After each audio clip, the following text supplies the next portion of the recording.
Attention, attention, attention.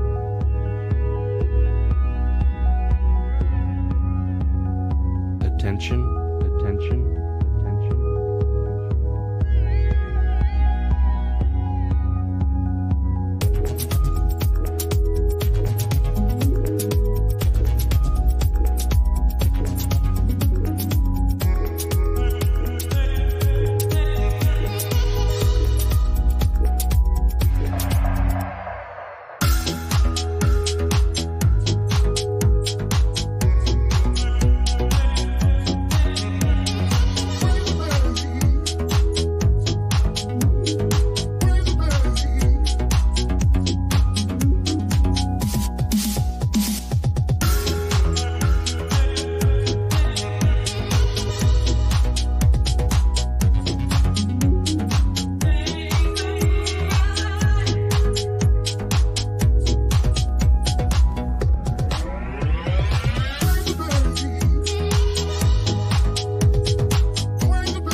Interconnect.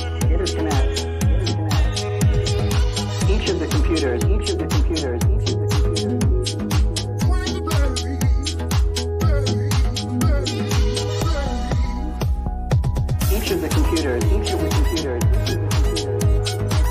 Attention, attention, attention, attention,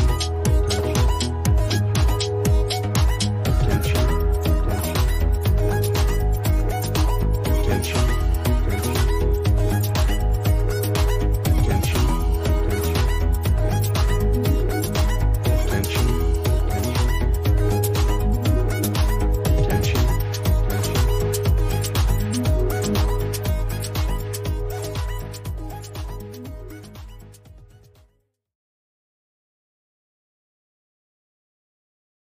Bonsoir à tous, ça y est, j'ai mal cliqué.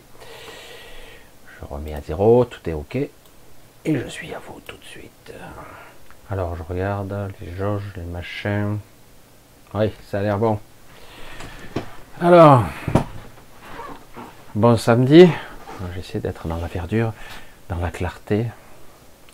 J'espère que vous allez bien. Grosse fatigue en ce moment, ça traîne un petit peu en longueur. C'est une sorte de fatigue due à un changement radical d'énergie, comme d'habitude. Mais c'est vrai qu'on rentre tout doucement dans un changement de saison.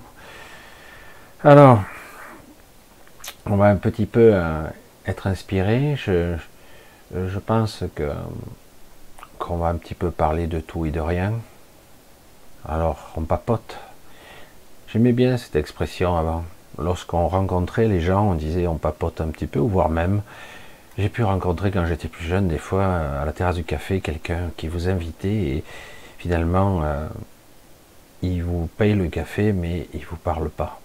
C'était assez intéressant et c'est un petit peu le sujet, ce que je voulais dire un petit peu ce soir, de quelque chose qui me touche maintenant, peut-être plus qu'avant, j'en sais rien, quelque chose d'assez intéressant. Qu'on peut appeler la présence. On va l'appeler comme ça. Alors j'espère que ça marche bien. Un gros bonsoir à tous, un gros bisou à tous ceux qui sont partout dans le monde, éparpillés, en train d'écarquiller les yeux, en braquant les yeux sur cette France qui est un petit peu en délire, complètement, sur ces champs qui nous dirigent, etc. C'est pas toujours facile. Moi j'ai quelques petits soucis de connexion ici et là. J'ai de plus en plus, je vous en parle un petit peu plus souvent, j'ai des problèmes de piratage. Il y a des gens qui me piratent, qui essaient de pénétrer mes systèmes. C'est peut-être la rançon de la gloire, comme diraient certains. Alors du coup, j'ai des comptes des fois bloqués, je débloque, je redébloque, etc. Bref. Un gros bisou à Anne-Marie, j'espère que tu vas bien et que ça va. Que dans cette période un petit peu particulière, ça va. Si je vous disais ce que je vois par la fenêtre, c'est hallucinant, je viens de voir ça. Je dis tiens, ah ça y est, c'est fini. Sur ma fenêtre, actuellement, là, parce que moi j'ai toujours, je ne ferme jamais les volets, jamais. Et je viens de voir un énorme oiseau qui s'est posé, je ne sais pas ce que c'était, une magnifique couleur, mais un truc monstrueux, c'est trop beau, c'est chouette, hein. C'est un joli coucou quand même. Alors, je voulais vous parler un petit peu de présence, hein, un petit peu de présence, la présence. Et l'inverse, l'étrangeté actuellement de ne pas ressentir la présence. Je pars déjà un petit peu bizarre. Pourquoi? Parce que beaucoup de gens sont en souffrance en ce moment. Pourtant, ils ont, pas toujours, mais de la famille, des gens à côté d'eux, mais ils sentent une certaine souffrance et un certain vide existentiel intérieur. Un vide, un problème, il manque quelque chose et ils ne savent pas le nommer, le toucher du doigt. Alors, c'est un petit peu délicat tout ça. Beaucoup d'entre vous sont, enfin certains d'entre vous, mais beaucoup quand même de monde, je trouve, sont contactés actuellement, souvent la nuit. Je sais que je parle souvent de ces piliers de lumière qu'on rencontre ici et là la nuit, et ça recommence, donc, parce qu'il y a un grand besoin d'énergie en ce moment, un grand besoin d'énergie, et donc cette lumière, cette énergie qui émane de certains d'entre vous, en tout cas d'une façon consciente, inconsciente. Je dis consciente parce que c'est fait intentionnellement par vous, et inconsciente parce que vous vous en souvenez pas pour la plupart du temps. Ben, certains d'entre vous sont contactés actuellement, et pour la plupart, parce que c'est demandé fortement. Il sera demandé à certains s'ils veulent rentrer au bercail, comme dirait l'autre. Parce que c'est très particulier en ce moment. Certains étaient venus pour certaines fonctionnalités, certaines missions de vie ou de façon d'être, et ça déraille. Certains ne pourront peut-être pas accomplir ce qu'ils ont à faire ici. Ça déraille, bien, pas bien, nous verrons dans le futur, parce que, comme je vous l'ai dit souvent, les événements on ne peut pas dire si les choses sont parfaites ou pas. On le sait qu'après coup, vraiment. Même si certains événements étaient prévus à l'avance, d'autres, ça déraille. Et on a tendance à nous enfoncer encore dans un nouveau cycle, comme je vous l'ai déjà dit, qui est très pervers, très particulier, et validé malheureusement par la plupart des gens. Alors c'est un petit peu délicat parce que c'est difficile de ne pas perdre confiance. C'est très difficile de ne pas perdre confiance dans ce monde très particulier. Moi, je l'avoue, j'ai un petit peu perdu confiance dans une certaine humanité ou certains humains, parce que peut-être ont-ils baissé les bras, par crainte, par peur, pour eux-mêmes, pour les autres, ce qui est compréhensible. Mais c'est vrai que c'est un gros problème actuellement, la confiance. Pourtant, il va se passer des choses intéressantes, bon, normalement. C'est ce qui est prévu. Et c'est pour ça que beaucoup d'entre vous vont être contactés. Alors, je sais, c'est ce qui est un petit peu perturbant toujours. Quand je dis parfois, je rencontre certaines personnes la nuit, je discute avec elles, parfois je me souviens de tout, et des fois il y a des petites choses qui restent un petit peu floues, mais une bonne partie je m'en souviens. Et quand je recroise ou que je discute avec ces gens, ils ne se souviennent pas de mes discussions. Et ce qui est terrible, c'est que lorsque vous discutez sur ce plan-là, vous avez une personne pratiquement sans ego et différente. C'est la même personne pourtant.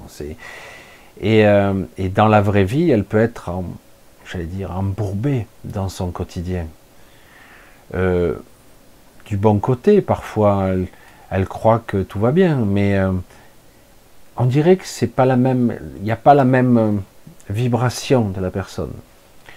Mais toutefois, vous serez contacté pour qu'on vous demande si vous voulez rentrer pour certains, d'autres continuer. Alors j'ai vu que certains qui sont déjà ici, comme moi et d'autres, continuent le chemin. En ce qui me concerne, des fois, j'avoue que à chaque fois qu'on me pose la question, j'hésite. Ici, ça peut être quelque chose d'assez intéressant, lumineux, parfois même magnifique, mais vous le voyez, on vous empêche de briller. Et c'est ce qui est un petit peu agaçant. Comment un petit groupe d'individus, mais vraiment une minorité, a pu ou continue à empêcher de vivre la majorité. Certains diraient, nous sommes le troupeau, donc, et nous sommes mal étalonnés, avec un mental buggé, donc quelque part nous ne pouvons qu'obéir. C'est plus compliqué en fait, c'est beaucoup plus compliqué que ça. Je ne vais pas rentrer dans une forme de noirceur parce que c'est pas le cas. Je vous l'ai déjà dit, et peut-être que je l'ai dit aussi en aparté à des petites personnes, des personnes de toutes sortes, personnes qui étaient perdues et d'autres qui étaient bien éveillées, et donc à certaines personnes qui sont des fois des enfants qui m'ont étonné. C'est pour ça que je dis souvent des petites personnes, parce que pour moi ce sont des personnes en devenir, même si j'aime pas le terme personne. Personne, c'est quelqu'un. On ne va pas rentrer sur les jeux de mots, mais j'entends des bruits dehors, j'espère que ça va aller. Mais c'est vrai que c'est assez perturbant de voir que je rencontre toutes sortes de personnes et que je peux arriver à voir que ces gens-là ont pris leur décision, en fait. Alors, au départ, je me disais peut-être que ces personnes sont typiquement des gens qui ne savent pas ou qui ont oublié, qui ont plus de certitude, qui s'accrochent désespérément à cette vie pitoyable, je vais le dire comme ça, même si certains trouvent que c'est extraordinaire, c'est une expérience unique. Bien sûr que c'est une expérience unique, mais pour avoir éprouvé d'autres aspects et d'autres plans, c'est extrêmement étriqué, c'est extrêmement limité. Ça reste une expérience, mais tôt ou tard, il y a une sorte de frustration de ne pas maîtriser, en fait, de ne pas vraiment faire de vrais choix et d'avoir le vrai retour lumineux qui correspond. Quelque part, nous sommes tous prêts à nous sacrifier, d'une certaine façon. Nous sommes tous prêts même à souffrir, mais à la condition de comprendre le pourquoi du comment. Et au niveau de l'intellect et du mental, ça dépasse notre entendement à ce niveau-là. J'ai souvent fait l'expérience d'être de l'autre côté, à plusieurs étages, j'allais dire, et de me rendre compte que c'était cool, ça, c'est bon. Et j'étais sûr de mon choix. Et chaque fois que je revenais ici, je me remets à douter, des fois. Et donc, il faut que je me remette chaque fois dans des positions, un état de présence, on y revient tout doucement, à un état de présence qui serait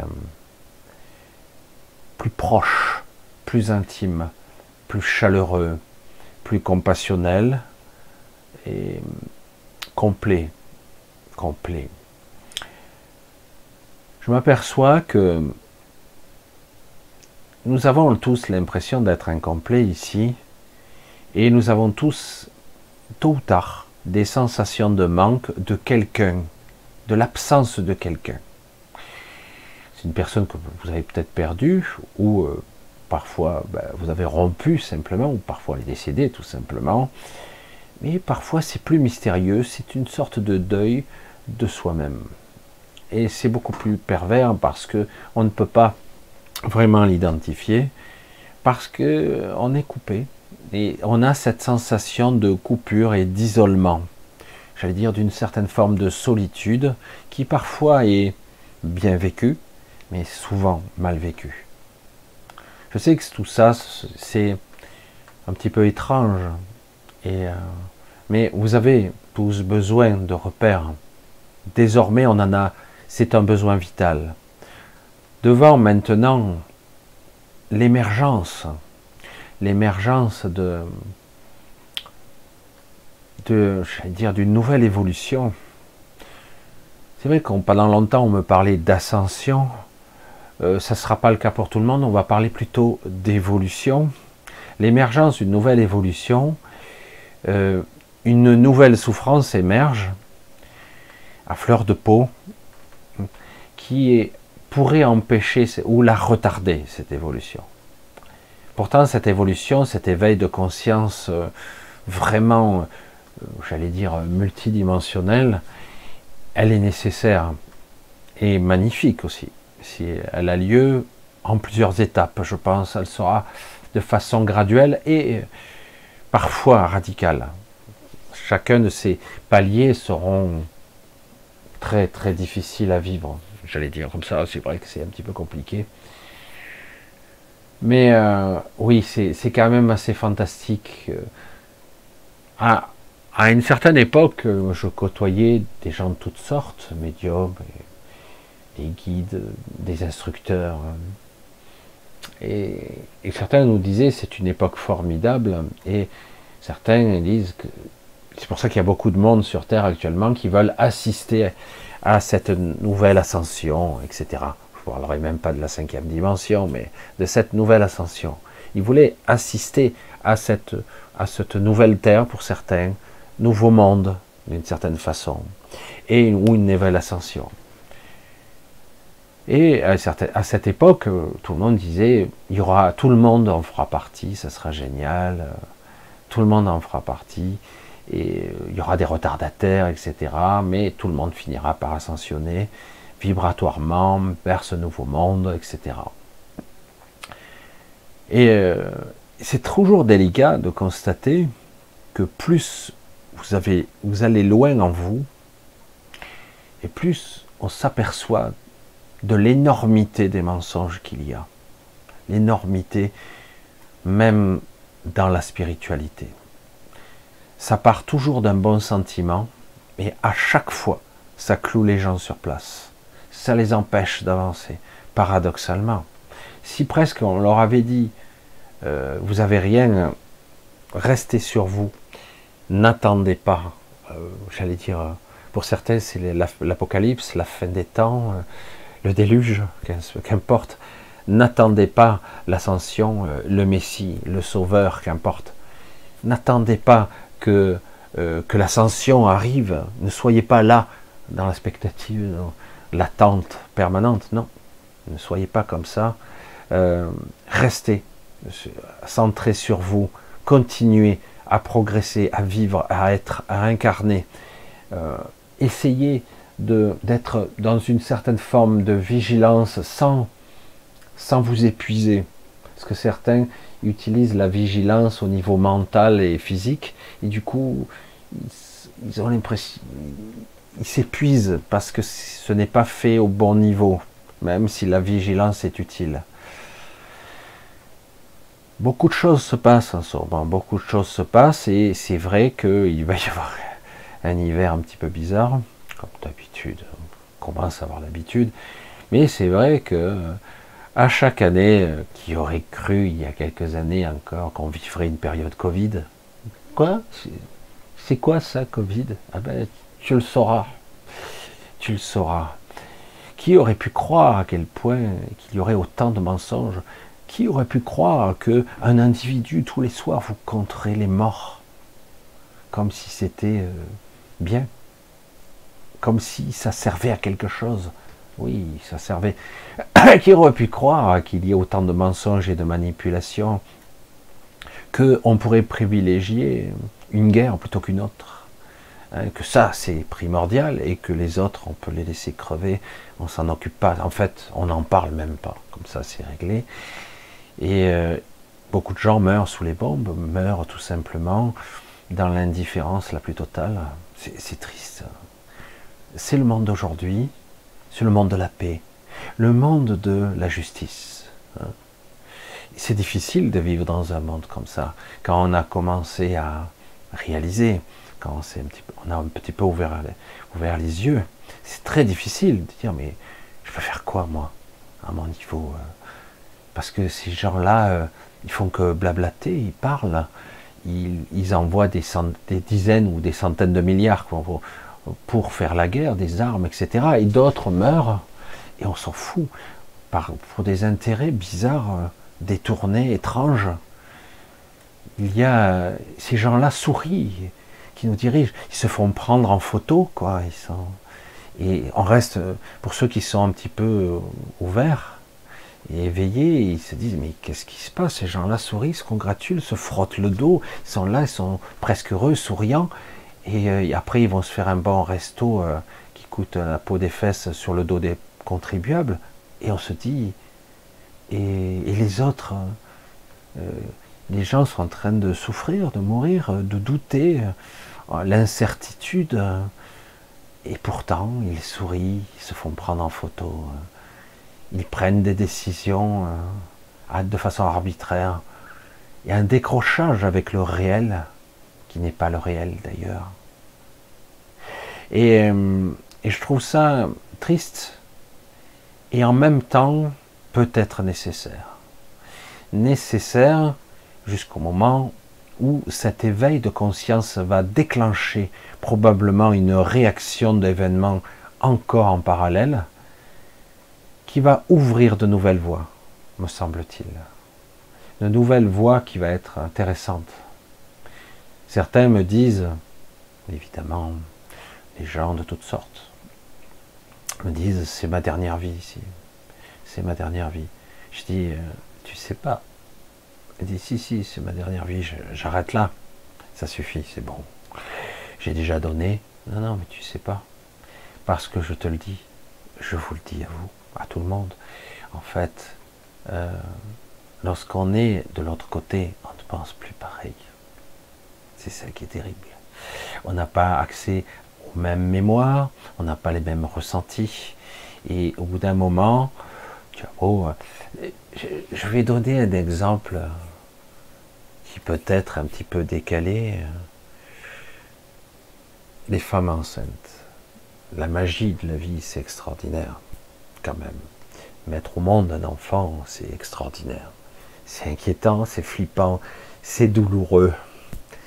Si on se demande comment il va être, comment elle va être. Et parfois, certains accouchements, c'est dur, c'est vraiment dur. Épuisement, dépression, hurlement, souffrance pour certaines femmes. Je peux que me l'imaginer, je ne suis pas une femme. Mais à un moment donné, on a employé un terme qui s'appelle la délivrance. La délivrance arrive, c'est fini. Le bébé là, est-ce qu'il est en bonne santé? Est-ce qu'il a 5 doigts? Est-ce qu'il a une bonne tête? Est-ce que tout va bien? Est-ce qu'il respire? Un petit peu la peur au ventre, découvrir. Et puis après, le repos, c'est fini, il n'y a plus qu'à maintenant à récupérer, reprendre des forces, etc., etc. Et parfois, comme ça s'est des fois pas toujours très très bien passé, mais ça s'est bien fini quand même, heureusement. Il y a eu beaucoup de souffrances qui ont duré beaucoup de temps. Et la délivrance, et après coup, alors, c'est vrai, tu me présentes ton nouveau-né, etc. Voilà, elle s'appelle elle s'appelle tant. Et alors, c'est ton premier, ouais, c'est super, ça a été très difficile, etc. Et première réaction, c'est, je crois pas que j'en ferai un autre, quoi, parce que c'est dur, quoi. Ça a été difficile ce coup-ci, je vais rechier. C'était trop difficile. Le temps passe et les choses évoluent. C'est difficile parfois. L'enfant fait ses nuits, pas ses nuits, on ne dort pas.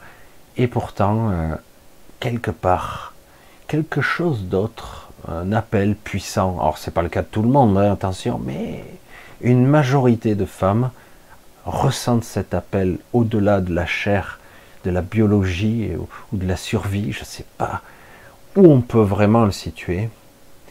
Une sorte de programmation puissante de l'appel de la vie. Et elle se dit, bon, je vais en faire un deuxième quand même. Alors, ça se fait des fois accidentellement, il n'y a pas de vrai accident. Et parfois non. Et non, parfois c'est intentionnel. Je dis, je vais en faire un deuxième, ça ça sera bien. Comme si quelque part, il fallait que je fasse mon quota, quoi. Et je vais en faire un deuxième. Mais tu m'avais dit que tu avais souffert. Ouais, je sais. Mais je peux pas supporter d'avoir qu'un enfant unique. Alors certains, ils en font qu'un quand même. Mais alors, je pose plein de questions, il y a de l'existentiel, etc. Bon, ça se fait pas.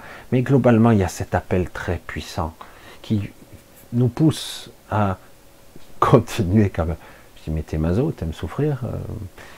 Il y a quelque chose d'autre qui est en jeu. Alors, ça peut être de la biologie, comme je l'ai dit. Ça peut être l'appel de la vie. Hein.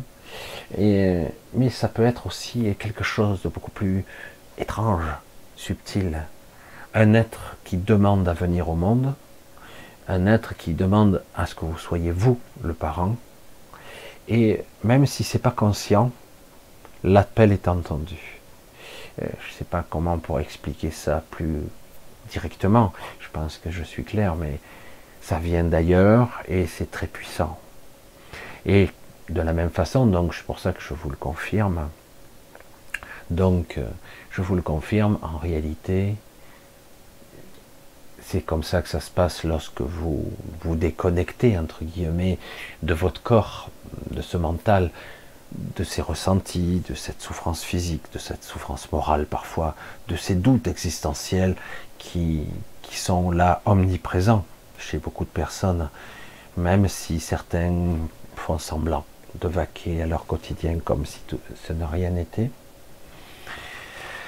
Mais toutefois, c'est très compliqué et c'est pour ça que beaucoup replongent dans la matrice. Tête première, c'est compliqué de maîtriser ces états de conscience, ces états de mémoire, surtout lorsque vous pensez être sûr de vous. Parce que ne croyez pas que parce qu'on décède, on devient omnipotent. Non. Vous allez dans l'astral. Vous allez dans l'astral et donc dans ce royaume, la plupart. Et parfois, c'est pas terrible. Et parfois, c'est pas mal du tout, même. Et au bout d'un moment, il y a la sensation de tourner en rond et de recommencer encore un cycle pour parvenir à régler quelque chose que vous n'avez pas parvenu, vous n'êtes pas parvenu à régler de votre vie d'avant, soi-disant. C'est assez complexe tout ça et assez intéressant, mais on voit bien à quel point le piège il est machiavélique. Moi je dis non. Je balaye tout ça et je dis non, non. Désormais, vous devez apprendre, vous devez, je suis dur, hein, ça, on dirait un devoir, je dois. Vous devez apprendre à être vous, maintenant. Vous devez apprendre à, oui, à vous éveiller plus, à être plus vigilant, mais sur de multiples niveaux, pas avec ce mental-là, apprendre à être plus profond.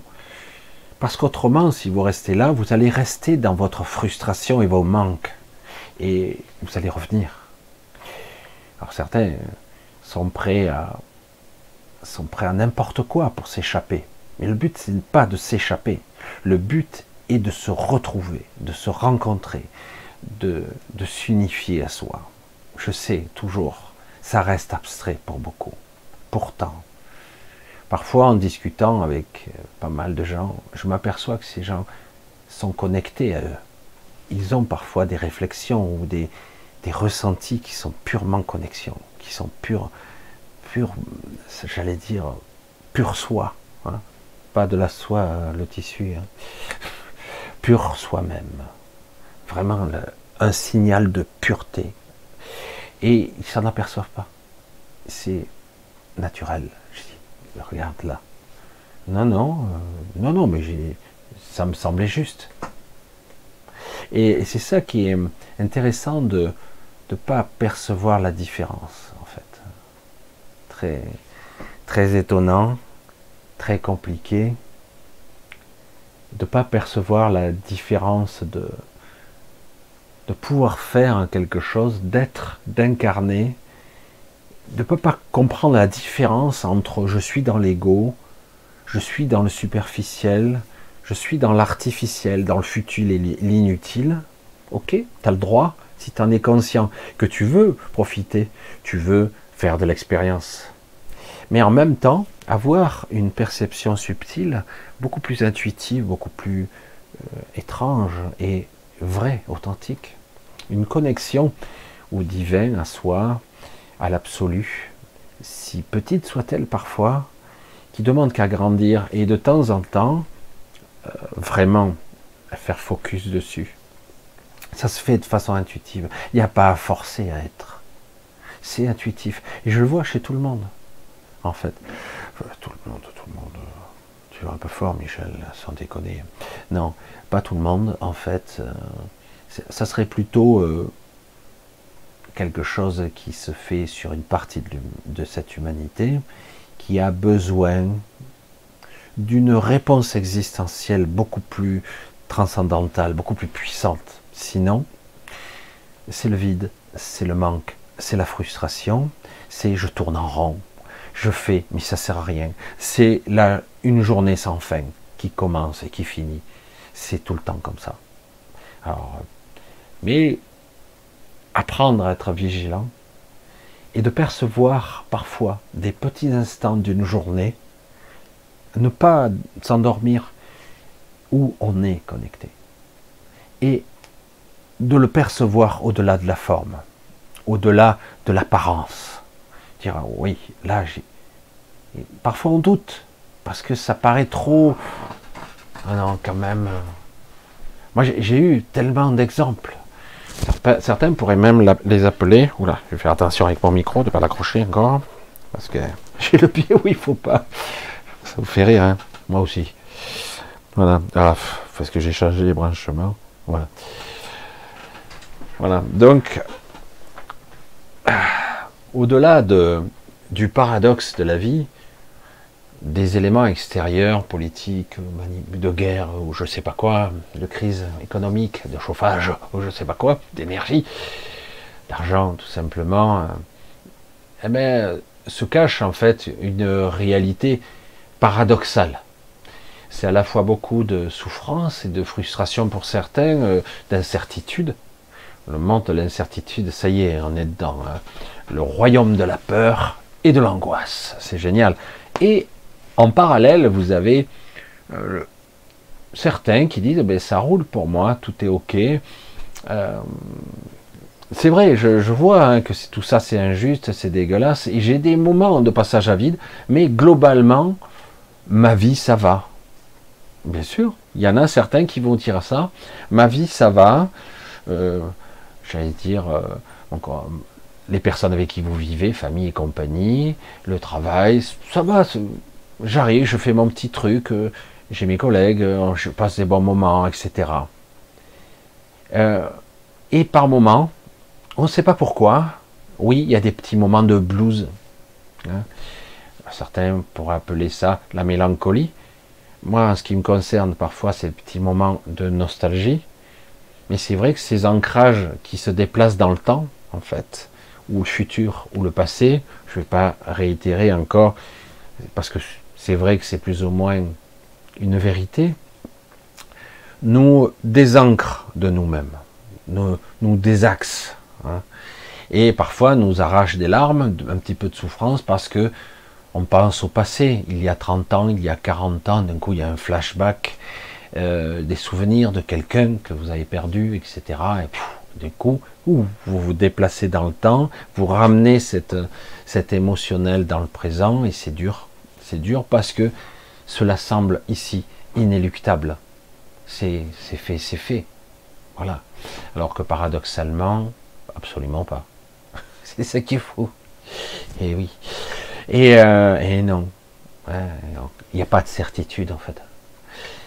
Il devait y avoir une constante dans l'univers, ce n'est pas la vitesse de la lumière, d'autant que la vitesse de la lumière est une constante sur certains plans et pas sur un autre. Quand je le dis toujours de cette façon-là, c'est toujours étonnant. Les physiciens, ils font des bons. Je dis, ouais. S'il devait y avoir une constante, c'est, en fait, c'est qu'on ne sait rien. il n'y a pas de certitude. Tout peut changer, le passé, le présent et le futur. Même si on voit qu'il y a des forces extraordinaires, des lignes temporelles, un flux qui est pas si facile à influencer que ça. Certains font leur possible pour retarder, j'allais dire, etc., leur déchéance. D'autres essaient de tendre au mieux vers un objectif magnifique, louable, extraordinaire, etc. Mais on voit que c'est pas si simple. On voit que ça s'entremêle, le flux, il est toujours là. Et que parfois, on fait des bonds en arrière pour modifier notre présent. Et parfois, on fait des bonds en arrière. Alors, c'était quoi le truc? C'était hallucinant, j'avais halluciné. Normalement, on investit dans le présent pour le futur. Et on s'aperçoit qu'on peut modifier son futur et ça modifie son passé. C'est le paradoxe ultime où on comprend qu'en fait, le temps n'est pas linéaire du tout. Ce sont des bulles de connexion et d'interaction qui sont multiples et parfois il y a des carrefours qui mènent à d'autres espaces-temps multiples. Et parfois, tout cohabite en simultané jusqu'à que un ou deux se valident. C'est pour ça que c'est assez étonnant. Juste, je reviens, je ne vais pas vous emmerder avec ça, mais la constante de la vitesse de la lumière. Du fait qu'on mesure la vitesse de la lumière, la distance avec une étoile, dire voilà, ben elle est à telle distance, vu la vitesse de la lumière, machin, la distorsion, vu l'éloignement de la galaxie par rapport. Il y en a certains, ils font des calculs de folie. Hein. Et c'est amusant, quoi.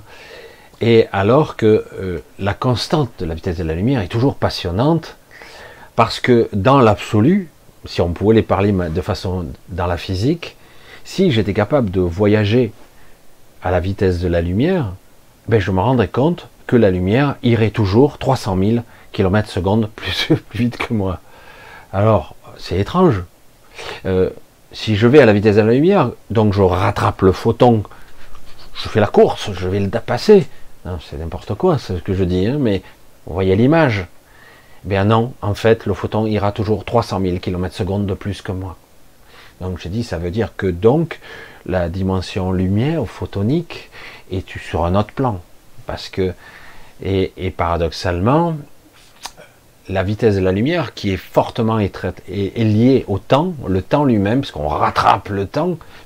Et donc c'est vrai que, et je crois que c'est Alexandre qui me disait ça, il disait le métrique, le distanciel qui existe dans ce qu'on peut appeler le subespace, l'espace en dessous, hein, l'univers jumeau, et bien du coup on s'aperçoit que ces paramètres-là ne prennent plus court. C'est plus tout à fait le même univers, mais c'est notre univers quand même. La vitesse de la lumière n'est plus constante. Ça devient une variable selon certains paramètres préétablis au départ. Selon les paramètres, c'est comme si tu fais ta pâte à crêpes, hein, selon ce que tu mets, ben, elle n'aura pas le même goût, quoi. Ben, selon les paramètres de paramétrage physique, énergétique et d'objectif ou d'intentionnalité, incroyable mais vrai, ben, les paramètres de la lumière ou de la vitesse de la lumière seront pas les mêmes. Alors, je ne vais pas rentrer dans trop de détails parce que tout ça est relié toujours à un état de conscience. On ne peut pas extraire l'univers de la conscience, de la supraconscience, voire au-delà. On ne peut pas l'extraire. On ne peut pas l'extraire. C'est l'équation de base, peut-être même le liant qui unifie tout ça, pratiquement. Et c'est pas une force ou une énergie, c'est une conscience qui a conscience d'elle-même. Certains pourraient appeler ça la source. La source encore, c'est une partie, évidemment, mais ça va encore au-delà, la source. Au-delà, c'est inimaginable. Mais on pourrait l'appeler l'entité royaume, par exemple. Mais de façon intriquée, qui peut le dire en fait? Pour ça, si je ne vais pas faire mon Jean Gabin, hein, je ne vais pas vous mettre à chanter. Si, Michel chante. Je sais qu'on ne sait jamais. Voilà. Et oui, il avait raison. Et c'est tellement évident. Les certitudes sont l'équivalent de l'enfermement. Chaque fois que vous croirez être certain de quelque chose, vous êtes sûr que vous vous êtes enfermé mentalement dans une croyance. Sûr. Les physiciens, des fois, je les vois, astrophysiciens, tous ceux qui font des maths et compagnie, ils disent c'est rationnel, c'est pragmatique, les chiffres ne montrent pas. Système, physique, fractal, le cafouille est grave aujourd'hui. Attention Michel, avec le fil, il faut que je le mette autrement, pas autrement. Non, c'est parce que je bouge, c'est pour ça aussi. Ou je fasse du sans fil. Je regarde si ça monte, ouais. Donc, c'est vrai que tout ça, c'est assez intéressant de constater qu'en fait, je sais qu'on ne sait pas, et qu'en fait, il n'y a aucune constante dans l'univers, en réalité. Aucune constante dans l'univers. On peut, d'un certain angle de vue, il faut suivre mon raisonnement, on peut constater qu'on a l'impression de notre immobilisme, de notre espace-temps, que les choses sont constantes. Mais en réalité, c'est pas le cas. Parce que nous avons un champ de perception où on regarde sous un certain angle, c'est tout. Mais si on était capable de regarder sous un autre angle, décorporé ou simplement dans un autre état de conscience, le temps ne s'écoule plus du tout de la même façon et la lumière elle-même est différente. Pas parce que je suis dans un autre spectre de la lumière, ça peut être le cas. Non, parce que la lumière se comportera différemment. Parce que tout interagit avec tout. C'est pour ça que si c'était aussi simple que des énergies archontiques ou des êtres super évolués, mais qui ont décidé volontairement de ne pas évoluer vers la source, ou cette ascension, qui ont décidé de devenir eux-mêmes des parasites de ce royaume, ils veulent créer leurs propres normes, etc. Même ces êtres-là, ils voient et ils constatent la complexité, parce que de façon rudimentaire, j'allais dire, on va pas faire encore l'apogée de la fente de Jung, mais le simple fait que je sais que ça existe, j'influence le résultat. Le simple fait que j'observe ou je projette ma pensée dans cette direction de l'univers, etc., j'influence le résultat. J'interagis avec. Je modifie les choses. Je fais partie de l'équation.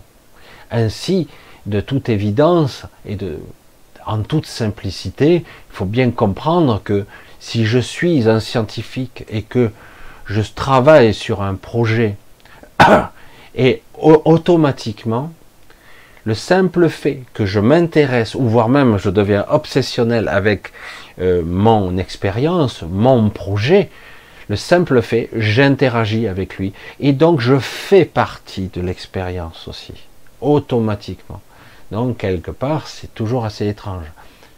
L'histoire nous a montré que les scientifiques avaient trouvé par hasard, accidentellement, souvent on a trouvé on a eu des résultats, on a trouvé le microprocesseur, les micro-ondes, accidentellement.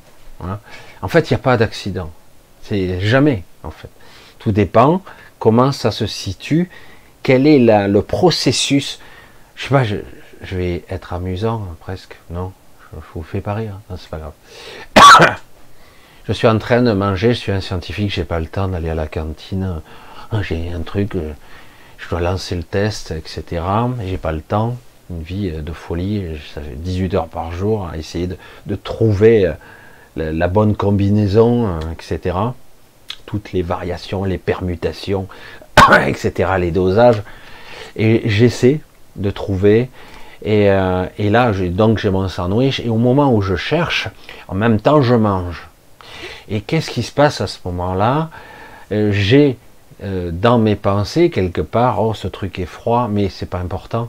Si c'est vrai que si je plaisante un peu, mais c'est pour vous donner un petit peu l'état d'esprit. Donc vous êtes sur votre expérience, mais en même moment, vous auriez bien aimé avoir un petit four à côté, mais le four c'est compliqué, c'est chiant, j'en ai un, mais ça... et pour réchauffer votre sandwich ou je sais pas votre plat, parce que faut aller à la cuisine, c'est loin, etc. Et puis d'un coup, accidentellement, je plaisante à peine, hein, et ah ben, vous découvrez le micro-ondes par accidentellement, vous posez votre sandwich, vous vous apercevez qu'il est chaud. Je crois que c'est un petit peu comme ça qu'ils ont découvert par accident. Enfin, je sais plus exactement. Mais en fait, on s'en fout que ce soit vrai ou pas, mon histoire. C'est pour vous faire comprendre qu'en fait, tout dans l'équation de la recherche, du test, de l'expérience, rentre. Y compris, c'est j'ai faim, j'ai envie de, tout rentre. Parce que l'élément conscience est capital. C'est ce qui fait qu'on avance, on crée, on bâtit, tout existe, en fait. Et ce qui est amusant, c'est qu'on peut créer un monde dans un monde sans même s'en rendre compte. On peut créer de l'astral, on peut faire projeter toutes sortes de choses qui sont parfois terribles dans l'astral ou autre. Et donc, quelque part, ici, qu'est-ce que moi j'aimerais que les gens fassent, c'est une belle transition, une compréhension, une forme d'intelligence au-delà de l'intellect que vous connaissez, c'est-à-dire comprendre qu'en fait, il faut parfois lâcher prise, parce que vous n'avez pas le vrai contrôle, certains avant vous et après vous essaieront ici d'avoir le contrôle, ils ne l'auront pas, on peut essayer de l'avoir un peu, on peut donner une direction, on peut parvenir avec beaucoup de monde, beaucoup de patience et une certaine pureté de conscience à donner une intentionnalité, une projection, une direction. Mais c'est complexe quand même. Je comprends toujours ce système de vouloir faire des prières pour la paix, des prières collectives en étant donc par déduction, il faut 5% de la population mondiale pour que le monde change radicalement. C'est pas si simple que ça. Il pourrait y avoir la masse critique, voire plus, ça changerait pas comme ça. Parce que nous sommes dans un monde duel. Et tant qu'il n'y aura pas ça, pourtant j'ai beaucoup de respect pour beaucoup de gens que, d'ailleurs, je fais des fois les podcasts aussi de ces gens-là, et j'ai beaucoup de respect. Nous sommes dans un monde polarisé. Tu peux le projeter toutes les bonnes intentions du monde, tu projettes aussi l'envers du décor, l'autre côté de la médaille, tu projettes aussi. Je veux la paix, donc sous-entendu de façon associative et intuitive, voire psychologique, tu ressens la paix, ça veut dire que tu perçois la guerre, si tu demandes la paix. Donc tu envoies la vibration de la guerre. Non, non, je veux la paix. Oui, pourquoi tu veux la paix? Ça veut dire qu'il y a la guerre, tu la ressens, donc tu la vibres. Comment veux-tu, où et pourrais-tu extraire ce ressentiment ou cette perception étrange à l'intérieur de il y a ça, donc je vote pour, je prie pour, je prie pour la paix. C'est très complexe ce que je dis parce que c'est l'enjeu de tout ce qui se passe qui fait qu'en fait beaucoup de prières ou de méditations groupées servent le mal plutôt que de le neutraliser. C'est un petit peu les trucs pervers, hein. Je ne sais pas si un jour vous l'avez vu, parce que nous, des fois, on regarde, vous croisez un génie et vous frottez la lampe, hein, comme j'ai fait une vidéo il y a quelque temps, et vous lui demandez 3 vœux. Alors ça apparaît simple, comme ça, 3 vœux, super, bah écoute, j'en fais 3, c'est toujours ça si j'ai 3 vœux. Et il faut faire très attention à la façon dont on énumère ces vœux. Et très attention, parce qu'il pourrait y avoir un sous-entendu tordu.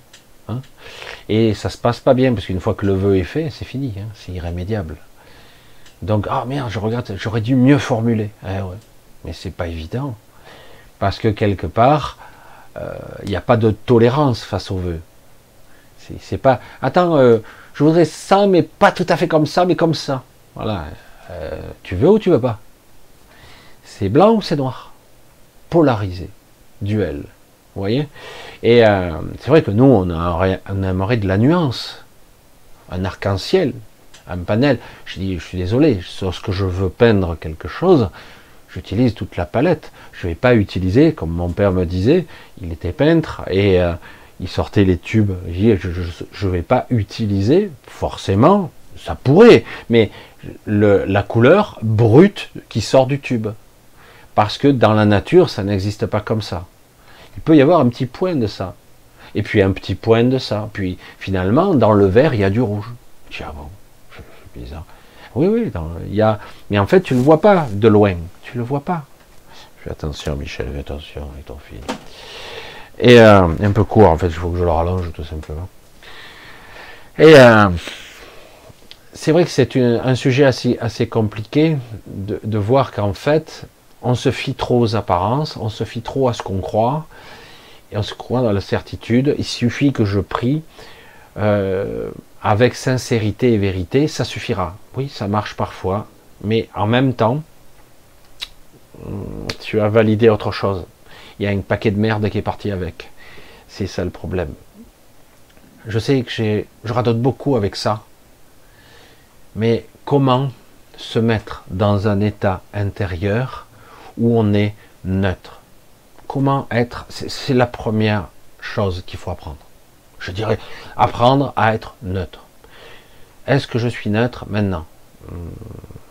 Non. Ah oui, mais bon, ça part d'une bonne intention. C'est parce que ça me fait chier, ça m'emmerde, tout ça. Donc je prie pour que ça soit bien. Tout simplement, c'est humain, non? Absolument, c'est bien.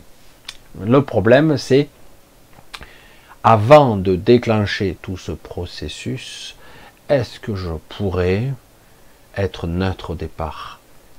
Je dirais pas propre, parfait, mais avoir une intention qui soit pas parasitée. Pas évident, pas si simple que ça.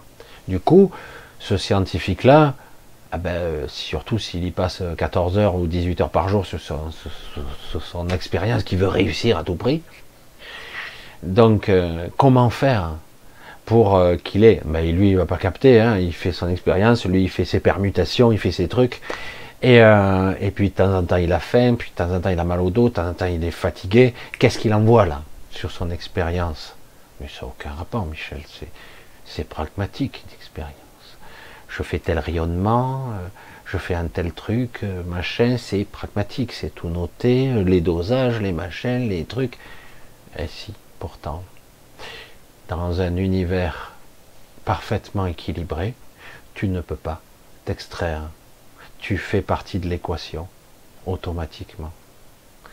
Et de quel point de vue je regarde? L'univers fait 13 milliards 700 millions d'années. D'où tu regardes? De là. De la Terre. Ah, ok. De quelle façon tu observes? J'observe le plus lointain rayon lumineux. Après, au-delà, c'est le mur de Planck, l'obscurité, le néant, le rien. Je veux dire, 13 milliards 7, je veux dire, ça a l'air con ce que je dis, mais c'est en 2 dimensions, en 3 dimensions ce que tu regardes. Qu'est-ce qu'il me raconte, lui? Je sais pas.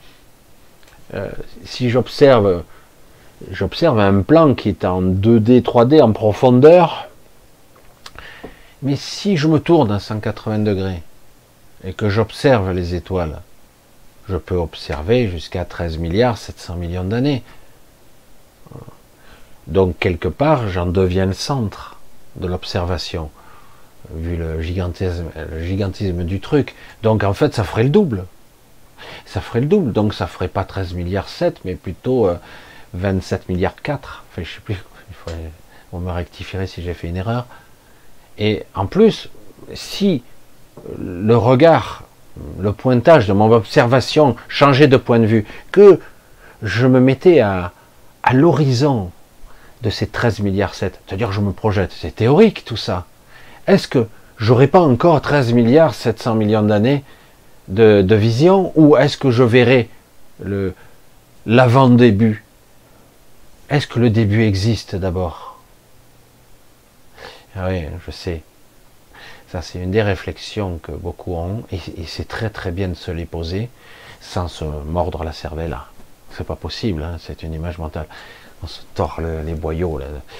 Et dans tous les sens, je dis, comment je peux faire? Non, tu peux pas, cherche pas, parce que le début n'existe pas. Le Big Bang n'existe pas. Ce qu'on a voulu observer, c'est ce qu'on a voulu voir, tout simplement.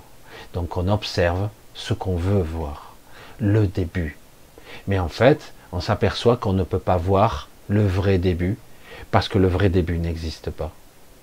Et c'est ça qui est compliqué pour un esprit rationnel, 3D, et c'est là où je voulais en venir depuis le début.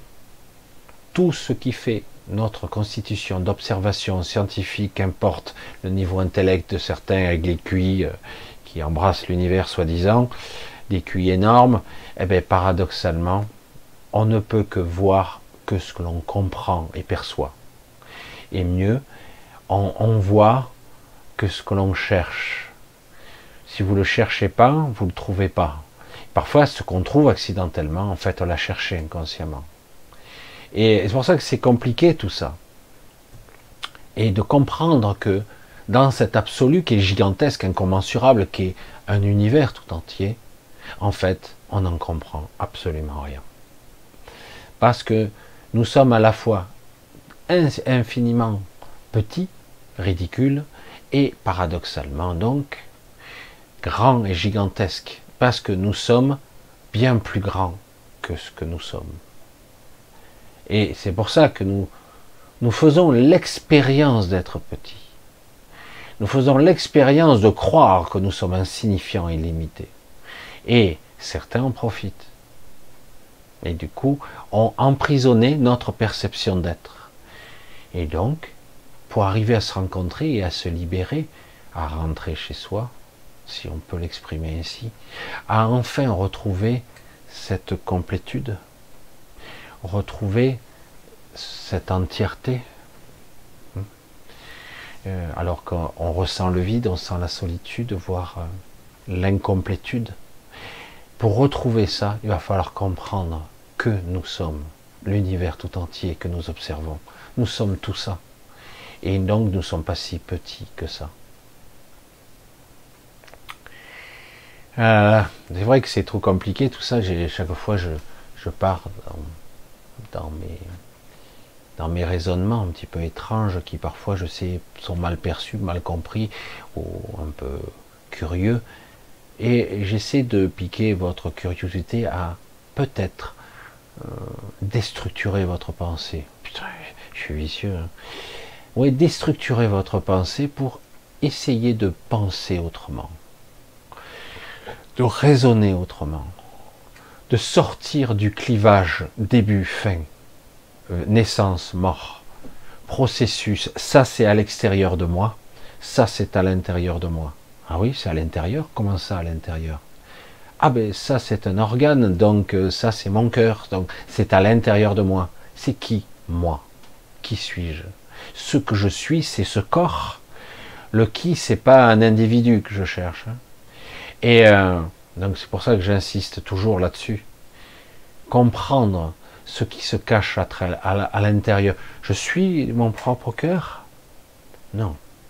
C'est un élément qui existe dans mon corps, qui peut être mon petit univers tout d'abord, comme ça, immédiat, et c'est parce que je regarde à travers ses yeux, c'est parce que je mange avec cette bouche, c'est parce que je touche avec ses mains, que je renifle, qu'importe, tous ces sens que nous avons, que je suis à l'intérieur de ça. Non. Où est le dedans, où est le dehors? De la même façon, où est le début, où est la fin, où est le dedans, où est le dehors? Donc pour ça je vous dis, l'intériorité c'est quelque chose de beaucoup plus subtil que vous devez appréhender, comprendre. Et en partant à l'intérieur de vous, vous comprendrez que vous êtes à l'intérieur de l'univers tout entier, tout simplement. Et c'est ça qui est énorme. Ça n'a pas de limite. Je vous ai raconté l'histoire, cette histoire, il y a déjà pas mal d'années, où, d'une certaine façon, un individu un peu âgé, très âgé, prisonnier dans le coma, avec l'aide de Célia, pour ne pas la nommer, et de son père adoptif, à tous les trois, nous avons ramené le père Gabriel, le père de Célia, le père adoptif. Donc le grand-père, en fait. Putain, je me perds toujours dans les trucs. Et oui, c'est parce qu'il est tellement vieux, lui, il a plus de 3 siècles et demi. Je sais, c'est complètement dingue. N'écoutez pas si c'est pas rationnel pour vous. Et donc, il était prisonnier d'un état d'être et d'un doute qu'il a eu. Prisonnier de lui-même, d'une prison mentale, prisonnier de son propre univers mental.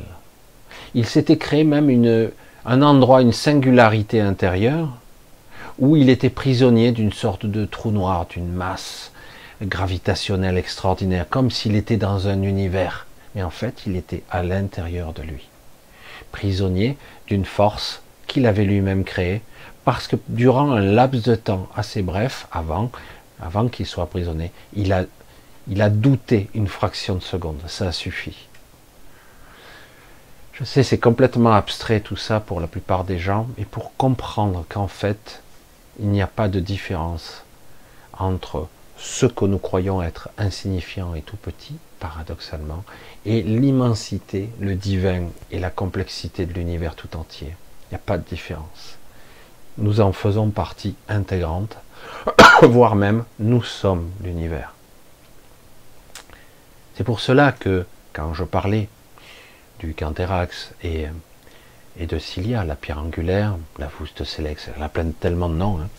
Elle en a eu beaucoup plus que moi, j'allais dire moi, bref, elle en a eu beaucoup plus, et du voyageur, et donc dans cette, au départ il y a eu donc cet être qui était fusionné, qui était qu'un, après qui s'est scindé, qui a été obligé de créer l'ancrage et l'énergie, la création de ce royaume, parce que autrement, la manifestation n'existe pas.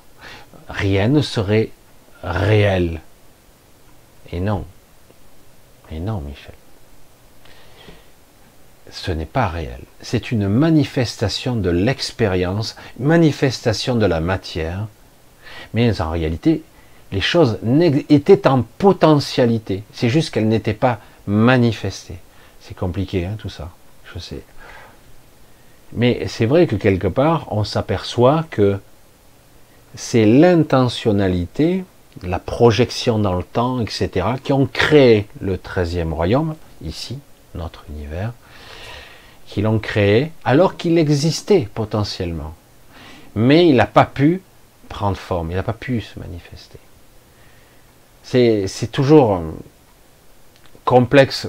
Il faudrait que j'arrive à interagir avec des gens qui soient un petit peu comme moi, mais il faudrait qu'on parle le même langage, parce que pour peut-être arriver à avancer dans ce raisonnement et pouvoir mettre en forme pour la plupart des gens comprendre le processus de la création.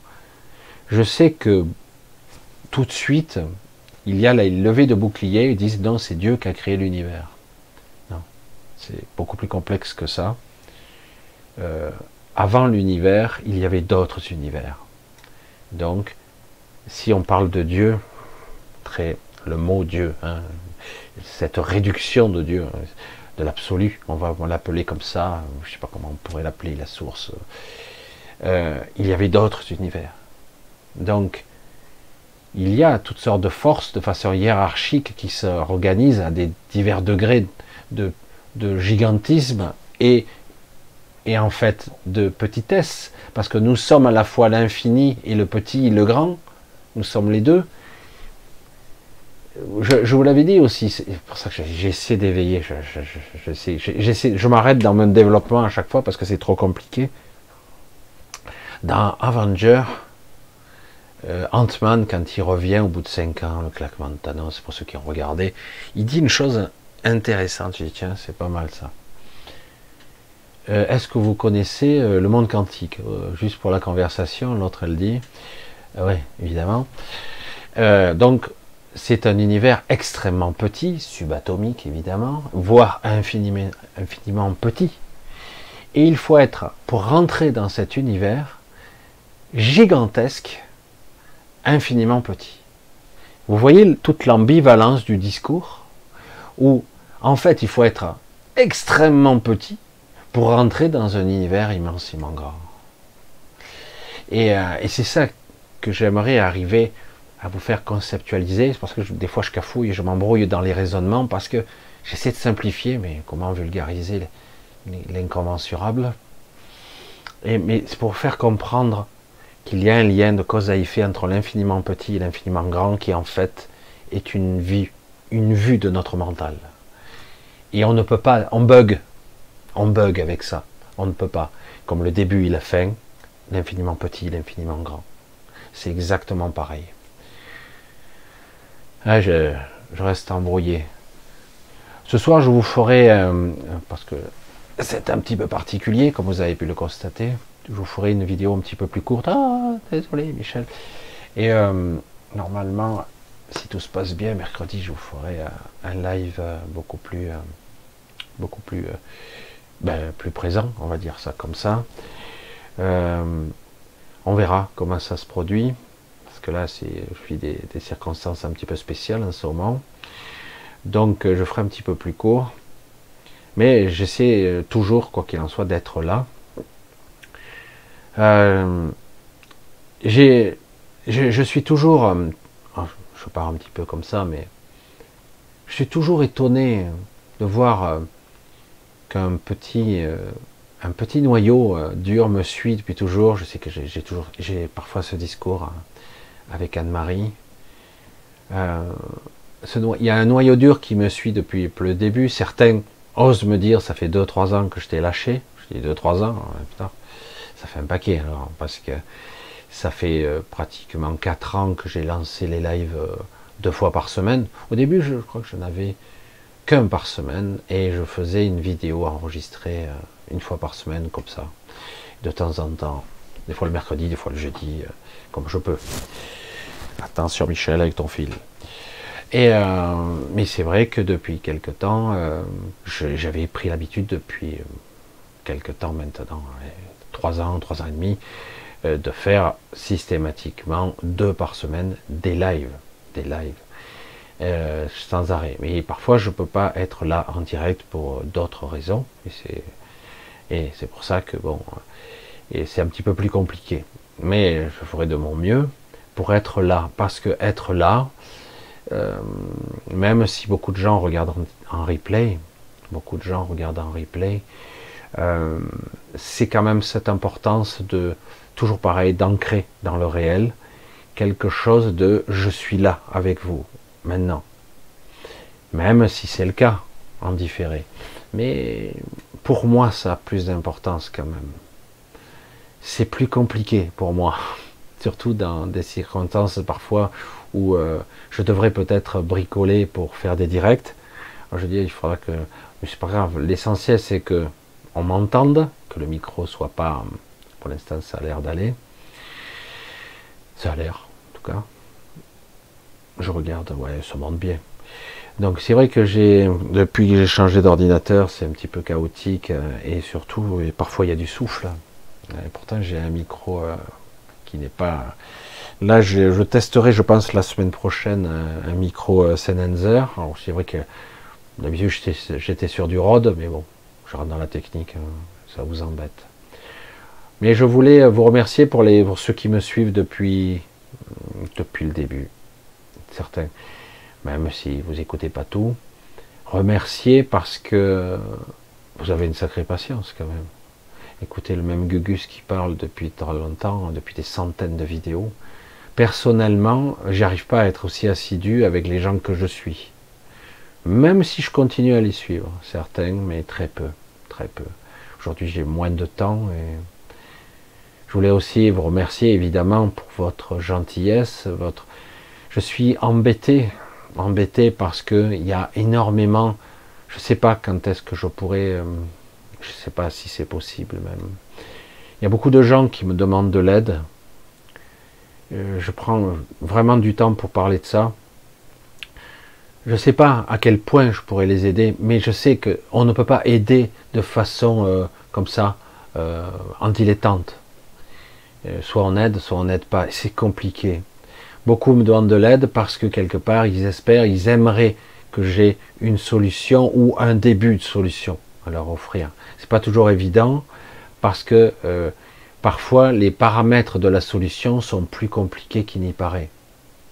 Quand des parents me parlent de leur enfant qui va pas bien, et moi ce que je vois c'est l'enfant, il va à peu près bien, mais il est perturbé, mais surtout c'est les parents qui vont mal. Et eux, ils ne peuvent pas le voir, ils ne peuvent pas l'entendre. Que c'est, par exemple, je vous donne un exemple, imaginez, ici, moi je vis, par exemple, c'est une maison de village, tout en verticalité, c'est pas top top, hein, avec des escaliers à l'ancienne, il faudrait tout casser ici. Mais bon, c'est pas grave, c'est comme ça, c'est comme ça. Mais les marches sont assez raides, et donc, le premier réflexe, si j'avais un enfant en bas âge, de dire, waouh, je vais l'isoler à un étage en bas, parce que je veux pas que le petit monte ces escaliers qui sont vachement hauts, très verticaux, et très inquiétants, parce que j'aurais peur qu'il tombe. Vous entendez? J'aurais peur. Il y aurait toute une appréhension derrière. Et du coup, c'est, en décodage, on l'avait bien analysé, bien travaillé là-dessus, si j'ai peur que l'enfant tombe, il tombe. Il finit par tomber. Surtout si ça m'habite. Cette peur, elle m'habite. Et le problème, il est là. C'est, on rentre dans, oui, c'est rationnel que j'ai peur. C'est parfaitement rationnel d'avoir peur que son enfant tombe dans les escaliers. Et d'un autre côté, plus j'aurai peur, plus je produis l'événement. Je le crée par interaction. C'est pas pour rien que j'ai parlé de tout ce que j'ai parlé tout à l'heure. Donc de toute cette interaction avec la réalité. La peur, d'avoir peur, crée la peur. Et donc si j'ai peur d'une chose, la chose arrive. Ou elle se manifeste des fois de travers. C'est très pervers. C'est très étrange. Donc comment faire? Parce que c'est légitime d'avoir peur. Et ne pas avoir peur et rester plutôt dans non, ça se passera toujours bien. Et je manifeste, je vibre, ça se passera toujours bien. Comment je peux être comme ça alors qu'intérieurement je suis... Hein, c'est pas évident, non? Et du coup, je reviens à l'argument du départ. Comment dire aux parents, c'est à vous de changer si vous voulez que votre enfant change. Parce qu'il a comme référent ou comme de façon inverse parfois. Il va faire l'inverse de vous. Parce que des fois, les enfants, par réaction, vont faire l'inverse. Non, voilà, ça c'est réglé. Mais je te dis, non, je m'en fous. Je t'écoute pas, tu m'emmerdes. Bref. Pour les ados, etc., même un peu plus jeunes. Et du coup, comment changer soi, rayonner autre chose pour désactiver un processus, un cycle sans fin de frustration, de souffrance, voire de problèmes, désactiver un truc pour réenclencher une sorte de nouveau cycle vertueux. C'est pas si simple que ça. C'est pour ça que je dis, quand on parle de traiter une maladie, par exemple, de façon holistique, hein, vous l'avez entendu plus d'une fois, moi aussi, on va essayer de ne pas traiter le symptôme, mais de traiter la cause, les tenants et les aboutissants. Essayer de comprendre le pourquoi ça s'est produit, dans quelles circonstances, etc. C'est compliqué, c'est un vrai travail d'enquête parfois, et parfois on n'y parvient pas complètement. C'est pas toujours évident. Mais c'est comme ça. Mais le problème, c'est que l'élément où la personne, par exemple, qui est malade, c'est pas qu'elle qui est concernée. Si, il n'y a que moi qui suis malade, il n'y a que moi qui suis en train de mourir. Non, tu n'es pas la seule concernée. Il y a des interactions qui font que il y a un environnement conscient, inconscient, de personnes, de lieux, d'égrégores, d'angoisse, de peur, qu'importe. Un environnement qui fait que. Et c'est ça qu'il faut identifier. On parle d'holistique, c'est pas seulement le contexte corporel ou mental, même psychologique. Ça va au-delà encore. On va élargir le cercle. Déjà que c'est compliqué. Alors là, c'est le seul moyen d'avoir une compréhension large et surtout de s'extraire de façon égotique. Parce que à chaque fois, c'est on se plaint, on a envie d'être plein, etc. On a besoin. Donc c'est vrai que c'est très compliqué, j'allais dire, d'être dans cette situation où on est toujours en train de regarder ou de focaliser autour de son petit moi. Je souffre, je suis dans mon corps, donc je focalise. Il n'y a que moi, machin, les autres, etc. Non. Le seul moyen de guérir, c'est d'élargir le cercle et d'avoir une vision vraiment holistique de tout l'environnement, de tout ce que je perçois de ma vie, tout ce qui est ma vie, tout. Et oui, c'est pour ça que c'est compliqué. Et c'est pour ça que je dis souvent, si vous ne trouvez pas radicalement la chose la plus importante, en tout cas la plus essentielle, qui est le déclencheur ou en cascade de cette maladie, qui a cristallisé une maladie, par exemple, si vous ne le trouvez pas, automatiquement, ce qui se passe, c'est que quelque part, il faut trouver l'essentiel, le point culminant, le point de convergence, le plus important. Donc, au minimum, il faut arriver à se détacher et d'avoir une vue d'ensemble. Ou changer de vie radicalement. Il y a certaines personnes qui, dans leur chair, ont senti le stress, l'angoisse de je dois presque me battre pour maintenir mon poste tous les jours.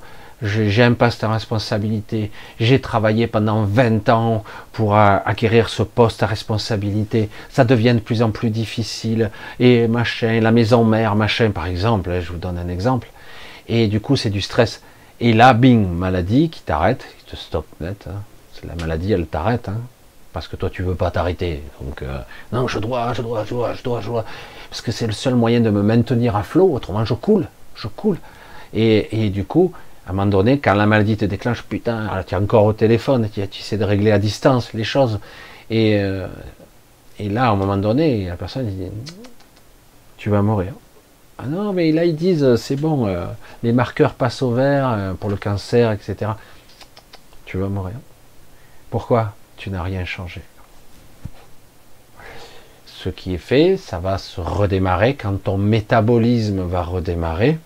Parce que tous les traitements ne font que tout abîmer, ils détruisent la maladie et le corps en même temps, on affaiblit la maladie, mais du coup les marqueurs peuvent repasser en dessous, soi-disant les marqueurs, hein. Mais bon, c'est pas symptomatique forcément de la maladie en plus, mais bon.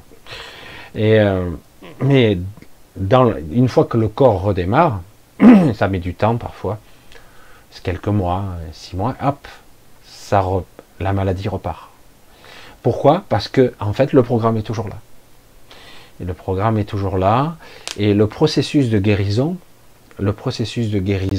que nous avons tous, de régénération, il n'est pas enclenché. Il est toujours dans un programme de survie. Toujours dans un programme. Il fait au mieux avec ce qu'il croit. L'inconscient n'est pas intelligent. Il est juste pragmatique. Il va au plus court. Il a des informations et il va au plus court. Il règle le problème, il gagne du temps, c'est tout. Voilà. C'est une forme de stratégie inconsciente. C'est pour ça que c'est très compliqué de dire l'holistique, de façon holistique, toute la globalité d'un événement doit être vue de tous les angles. Et c'est pour ça que c'est un vrai travail d'enquête, jusqu'à qu'on voit le dénominateur commun, le centre de tout. Voilà, ça, je voulais parler de ça parce qu'il y a beaucoup de gens qui me demandent leur aide et c'est vrai que ça demanderait une vraie investigation ou un vrai lâcher-prise.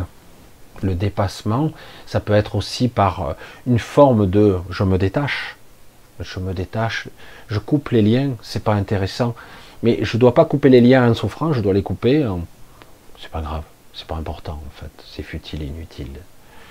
En fait, c'est tout le processus. Voilà, donc je sais que j'aborde un petit peu beaucoup de sujets, ça m'arrive d'être très éclectique dans mes sujets. Je sais que ça gonfle certains et d'autres ça les passionne, ça dépend. Et de toute façon, je sais aujourd'hui que je ne peux pas passionner tout le monde, évidemment, que j'en gonfle beaucoup. J'essaie d'être le plus proche je colle à une certaine sincérité, une certaine une certaine, pas une vérité, parce que la vérité n'existe pas en tant que telle, c'est l'absolu, mais en tout cas de de ce que je crois juste. Voilà. J'essaie de coller. Je suis vraiment là, je suis dans la spontanéité la plus pure qui soit. La vibration, toujours, maintenant, bon, je vous le dirai pas à chaque fois, mais chaque vidéo que je fais depuis pas mal de temps maintenant, depuis probablement plus d'une année, ont des vibrations très particulières. Je ressens et je vibre tout ce que mon esprit m'indique. Et donc, pour certains, si vous arrivez, je l'espère, à vous en nourrir, voire même à reprogrammer des parties de vous, j'aimerais que ça soit le cas, parce que chacune de mes interventions vont vibrer très particulièrement, et vous aider peut-être, c'est pas une canalisation là, hein, c'est une vibration qui passe à travers moi, et qui va vous permettre, entre guillemets, à beaucoup d'entre vous à vous poser des questions, à être dans un état de conscience différent.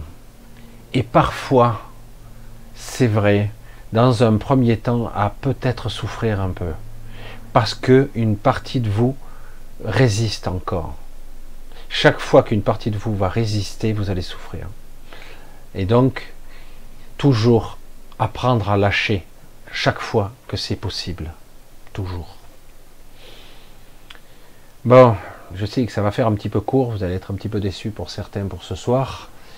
Ça fera une petite heure et demie ensemble, alors que d'habitude le samedi je fais plutôt 2h30. C'est un peu des circonstances un petit peu spéciales, comme vous avez pu le constater.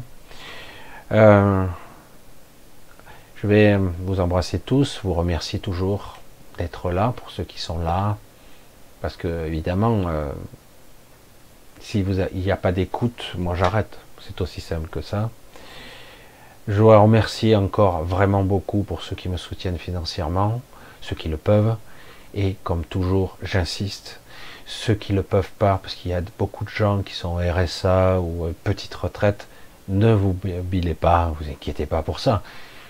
Toutes mes vidéos sont totalement gratuites et les dons sont pour ceux qui le veulent ou qui le peuvent, ou les deux.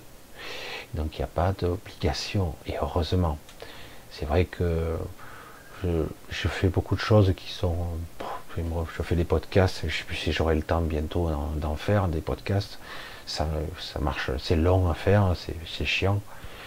Mais je sais que c'est téléchargé beaucoup, mais c'est payant. Voilà, je paye de ma poche. Oui. Ça fait quelques années que je fais ça déjà maintenant. Ça doit faire bien 6 ans que je fais des podcasts. Il y a eu plus d'1 million de téléchargements. Tout gratuit. Sur iTunes notamment. Bref.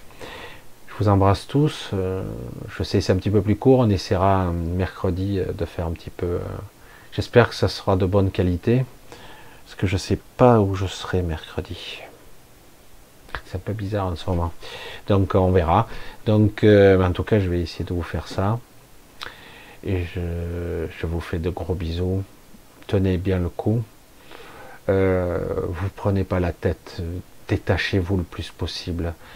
Vous savez, vous avez peut-être compris que vivre est plus important que survivre. Et vivre, c'est pas seulement être prospère. Je connais des gens qui gagnent bien leur vie, ils survivent quand même. Ils sont pas heureux, ils sont pas bien dans leur corps et dans leur tête, pas du tout. C'est terrible. Donc vivre, c'est être, c'est incarner, et c'est pas facile ici. Pour certains, je vous l'ai dit, ça va jusqu'au jour où d'un coup tout se déglingue, mais bon, c'est vrai que quand ça se déglingue, c'est du sérieux, quoi. C'est du sérieux. Mais allez, j'insiste, je mets trois plombs à vous dire au revoir, c'est toujours un petit peu compliqué. Je vous fais un gros bisou, je vous dis donc à mercredi, voilà, normalement. Normalement, autrement, je vous laisserai des messages s'il y a le moindre petit truc, mais normalement, je vais tâcher de continuer. Tenez bon le cap, à très vite. À très vite. Gros bisous à tous. Bye bye, ciao.